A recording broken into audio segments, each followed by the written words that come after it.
Sveiki, esu Jovita, Švenčionių rajono savivaldybės administracijos direktorė.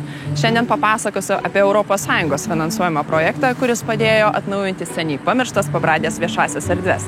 Tad sveiki atvykę į Pabradę. Už visų krūmų ir krūmokščių buvusių šabakštynų slėpėsi gražuolė žemena. Šiandien ši teritorija pasitinka jūs atsinaujinusi. Čia galite pažaisti krepšinį, tinklinį, tenisą, o gal tiesiog pavažinėti riedlentėmis. Šio projekto metu sutvarkyta viešoji erdvė palei Žeimenos upę,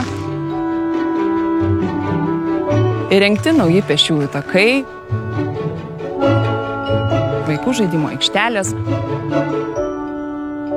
automobilių stovėjimo vietos, taip pat nauji šaligatviai, naujas apšvietimas, lietaus nuotekų tinklai ir apželdinta visa teritorija. Štai ir viskas. Už visus viešosios erdvės sutvarkymus esame dėkingi ES.